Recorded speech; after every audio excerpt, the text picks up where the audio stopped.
बिस्मिल्लाहिर्रहमानिर्रहीम, अस्सलाम वालेकुम। आने वाले वक्त में इस बात के कवी इम्कानात हैं कि ना सिर्फ महंगाई का सुनामी बल्कि मुल्की मईशत पर कड़े वार हो सकते हैं, और इसका ताल्लुक बैनुल अक़वामी हालात से है। वो क्यों, ये मैं आपको बताऊंगा। लेकिन इससे पहले मैं आपको बता दूं कि मियाँ नवाज शरीफ की मेडिकल रिपोर्ट देख के जहां हुकूमत बगलें बजा रही है, वहीं मियाँ नवाज शरीफ की मुल्क वापसी की उम्मीदें लगाने वाले अपना दिल थाम कर बैठ गए। जबकि नवाज शरीफ की रिपोर्ट, जो कि एक डॉक्टर की इनकी सेहत के हवाले से ओपिनियन है, देखिए तो मेरा भी दिल गमगीन हो गया। 3 दफ़ा का वज़ीर आज़म इस वक्त कितनी संगीन बीमारियों में मुब्तला है।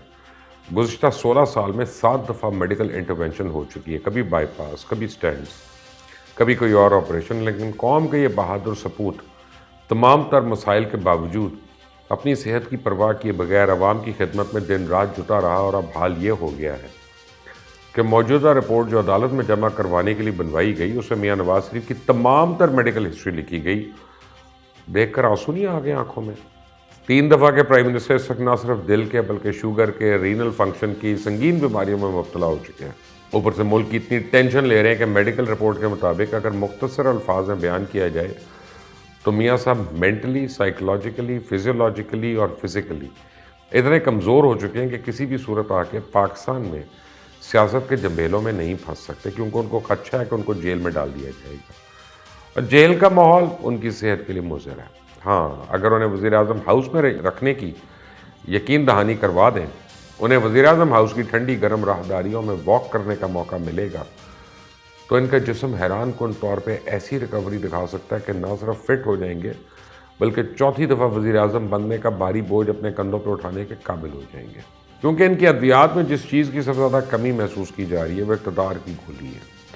ये गोली खाते ही वो जमहूरियत की जंग लड़ने के काबिल हो जाएंगे, और बड़े बड़े आमरों को अपने पैर की नोक पर रखने की जुर्रत भी इक़्तिदार की गोली ही फराहम कर सकती है। इक़्तिदार की इस गोली में ऐसे ऐसे विटामिन्स हैं कि वो ये खाते ही दिन रात कौम के मसाइल हल करने में जुट जाएंगे, ना कोई थकावट महसूस करेंगे, ना ही घबराहट, और इनकी सारी जिस्मानी कमज़ोरियाँ रातों रात इक़्तिदार की गोली से दूर हो जाएंगी। चौथी दफ़ा वज़ीर आज़म बनने के बाद फिर उन्हें ना कोरोना से डर होगा, ना डिप्रेशन से, क्योंकि इक़्तिदार की राहदारियों में टेंशन तो होती है, लेकिन अपनी नहीं, कौम की, जिसे बड़े आराम से मैनेज किया जा सकता है। इक़्तिदार की राहदारी में चलते हुए ब्लड प्रेशर भी डाउन नहीं होता, क्योंकि ताकत का नशा आपका ब्लड प्रेशर हाई रखता है। इक़्तिदार की राहदारियों में बुरी खबरें तो होती हैं, लेकिन कौम के लिए, जिसे सुन सुनकर हुक्मरान बेहिस हो चुके हैं, इसे वो उनके लिए ख़तरनाक नहीं। इक़्तिदार की राहदारियों में खौफ तो होता है, लेकिन सिर्फ इक़्तिदार के जाने का। कौम के लिए तो इतना करना पड़ता है। इक़्तिदार की राहदारी में माली नुकसान तो होता है, लेकिन आवाम का, इसलिए इससे भी डरने की कोई ज़रूरत नहीं। अपना पैसा तो महफूज होता है। जहाँ तक एयरपोर्ट जैसी रश वाली जगह पर जाके कोरोना कराने वाली बात है, तो ज़ाहिर बात है कौम को मुश्किल से निकालने के लिए हमारा लीडर इतना रिस्क तो ले ही सकता है, और इसका भी बंदोबस्त किया जाए, क्योंकि कतर एयरवेज़ का खुसूसी तैयारा ले जाएगा तो वापस भी ले आएगा। हाँ, अगर पाकिस्तान आके नेल्सन मंडेला बनना है तो इन जैसे फजूल कामों के लिए ना तो मियाँ साहब के पास टाइम है, ना एनर्जी, क्योंकि बहैसियत अपोजिशन लीडर लंदन की फ़िज़ाएँ इस कैफियत के लिए बहुत साजगार हैं। वो बाहर बैठे हुए हैं, मुसीबतें हैं तो आवाम के लिए हैं, महंगाई है तो आवाम के लिए है, बेरोज़गारी है तो आवाम के लिए है, कारोबार नहीं चल रहे तो आवाम के, लोगों के बच्चे खुदकुशियाँ कर रहे हैं, उनके तो नहीं। उन्होंने तो बयान देने हैं। इतने छोटे छोटे से काम के लिए पाकिस्तान आने की क्या ज़रूरत है? ये काम लंदन बैठकर भी हो सकते हैं। अवाम की दिलजोई करने के लिए पाकिस्तान आने की क्या ज़रूरत है? हाँ, अगर पाकिस्तान से डील और नाअहली ख़त्म होने का नुस्खा मिल जाए तो फिर इस बारे में सोचा जा सकता है। सियाने कहते हैं, जो काम सीधी उंगली से हो जाए उसके लिए टेढ़ी उंगली करने की क्या ज़रूरत है? अब क्या दकियानूसी बातें हैं, माजी का हिस्सा बन गई कि मुश्किल वक्त में कौम के साथ रहना चाहिए। मियाँ साहब हर वक्त कौम के साथ ही है।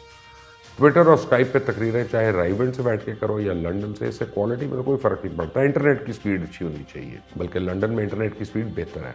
तो फिर टेंशन किस बात की है? जहाँ तक पाकिस्तान आने की बात है, ना हम पहले मुश्किल वक्त पे पाकिस्तान रहे और ना ही हम जब तो वज़ीर आज़म थे उस वक्त हमने तमाम ईदें त्यौहार बार बनाए, तो फिर ये कैसा वक्त मुश्किल चल रहा है? मियाँ साहब बहुत ज़ीरो को ज़हीन सियासतदान है। वो इस तरह की अवामी जद्दोजहद के फजूल नारों पर यकीन नहीं रखते। जब एक भाई और सैकड़ों पार्टी वर्कर्स मुश्किल उठाने के लिए पाकिस्तान में मौजूद हो, तो लीडर को क्या ज़रूरत है इस झंझट में फंसे?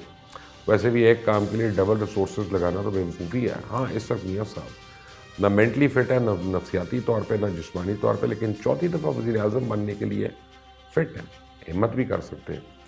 कंधों पे भारी जिम्मेदारी है, कौम के लिए तो कुछ भी किया जा सकता है, ان کے دکھ درد کا ساتھی بننے کے لیے، انہیں مشکلات سے نکالنے کے لیے قوم پر احسان کر سکتے ہیں، اور چوتھی دفعہ وزیر اعظم بننے کا بوجھ اپنے کندھوں پہ اٹھا سکتے ہیں۔ ورنہ اس کے علاوہ 3 وقت کے وزیر اعظم سے کوئی اور امید نہ رکھیں کہ وہ فالتو چیزوں میں اپنا اور قوم کا وقت ضائع کریں گے۔ قوم سے محبت کا یہ عالم ہے کہ اس کے لیے نہ تو اپنے بھائی پہ بھروسہ کرنے کے لیے تیار ہے، نہ کسی پرانے وفادار سا پارٹی ورکر پہ۔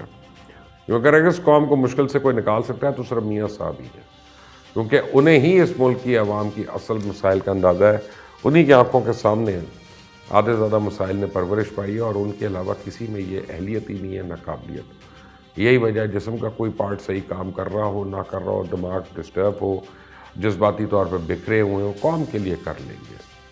سوچنے کی بات ہے، ہر ایک کے ریٹائر ہونے کا وقت ہے، چاہے سرکاری افسر ہو یا جنرل ہو یا کسی شعبے سے تعلق رکھنے والا، چاہے وہ جج ہو، لیکن سیاست اور قوم کا لیڈر، اس کے ریٹائر ہونے کا کوئی وقت نہیں، کیونکہ سیاست میں کون سا کوئی کام کرنا ہوتا ہے۔ عوام کا رونا روئیں، ملکی حالات پہ آنسو بہائیں، اپنی کارکردگی اور ناکامی سابقہ حکمرانوں پہ ڈالتے رہیں اور چلتے بنیں۔ اور اب تو ویسے بھی اگلے 5 سال ہم یہ سننے والے ہیں کہ عمران خان نے ملک کو 50 سال پیچھے دھکیل دیا، ملک کا بیڑا گرک کر دیا۔ بڑی مشکل سے انہی حالات کو مینٹین کر لیں تو قوم پہ احسان ہوگا۔ اگر ہمیں نہ نکالا جاتا تو ملک میں دودھ اور شہد کی نہریں ہوتی، نوکریوں کی ریل پیل ہوتی، غیر ملکی ذرائع مبادلہ سنبھالنے کے لیے اسٹیٹ بینک کے گودام چھوٹے پڑ چکے ہوتے، باہر سے قابل پاکستانی نوکریاں چھوڑ کر پاکستان آنے کے لیے بےتاب ہوتے، کون سی ایسی نعمت جو نہ ہوتی۔ لیکن اصل بات یہ ہے، مجھے کیوں نکالا، اور مجھے نکالنے کی وجہ سے اس ملک کی قسمت پھوٹ گئی۔ اب حالات سنبھالنے میں وقت تو لگے گا، کیونکہ ان کے پاس کون سا کوئی الادین کا چراغ ہے جو رگڑیں گے اور قوم کو ایک دن میں مشکل سے نکال دیں گے۔ قوم کے نصیب دہائیوں میں بدلتے ہیں، مہینوں اور دنوں میں نہیں۔ بہرحال یہ تو حکمران طبقے کے مسائل ہیں جو شاید کبھی ختم نہ ہو۔ جب تک ان کے سیاسی ڈراموں کے لیے عوامی جتھے موجود ہیں، یہ ڈرامے چلتے رہیں گے۔ لیکن اس وقت پاکستان کے لیے ایک سنگین مسئلہ سر اٹھا رہا ہے۔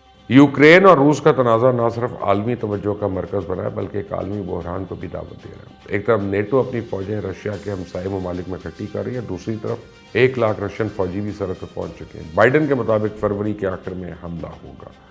یورپ اور امریکہ کسی صورت پیچھے نہیں ہٹیں گے، اور ہمیں اس تنازع میں ایٹمی جنگ سے باز رہنا ہے، کیونکہ وہ جیتی نہیں جا سکتی، اور اس مسئلے سے پاکستان براہ راست متاثر ہو سکتا ہے۔ پاکستان کی لولی لنگڑی معیشت کے مزید لڑکھڑانے کے قوی امکانات ہیں۔ ایک طرف پاکستان پہ امریکہ، روس اور چائنا کے درمیان اس تنازع پہ پارٹی بننے کا پریشر آئے گا، دوسری طرف پیٹرول کی قیمت جو پہلے ہی $90 بیرل کے ارد گرد گھوم رہی ہے، $100 فی بیرل بھی پہنچ سکتی ہے، جسے پاکستان پہ ڈائریکٹ اثرات پڑیں گے، اور پہلے سے وینٹیلیٹر پہ موجود معیشت کو $2 بلین کا ٹیکہ لگ سکتا ہے۔ ڈالر پر پریشر کی صورت میں یہ $200 تک بھی جا سکتا ہے۔ پاکستان پہلے ہی IMF کو بجلی پیٹرول کی قیمتیں اگلے کئی مہینے بڑھانے کی یقین دہانی کرا چکا ہے۔ اس کے نتیجے میں مہنگائی کا ایک اور طوفان جلد اس قوم کی دہلی سے پہنچنے والا ہے۔ عوام کا یہ حال ہے کہ $1 کا اضافی بوجھ برداشت کرنے قابل نہیں۔ ملک کے اسکول، ہسپتال اور دیگر ادارے بے بسی کا منظر پیش کر رہے ہیں، اور اس بحرانی کیفیت سے بچنے کی حکمت عملی بنانے کی بجائے اس وقت ملک کے سب سے اہم ایشوز وہ ہیں جس سے حکمران طبقے کے مفادات جڑے ہیں۔ لیکن کوئی ہے جو پاکستان کو درپیش خطرات پہ دھیان دے، کوئی ہے جو سسکتی بلکتی عوام کے مسائل حل کرنے کے بارے میں سوچے، کوئی ہے جو انصاف سے لے کے تعلیم تک، صحت سے لے کے معیشت تک کسی بھی ایک سنگین مسئلے پہ کوئی توجہ دے۔ سوچنے کی بات ہے۔ آئندہ تک کے لیے اجازت دیں۔ اللہ حافظ۔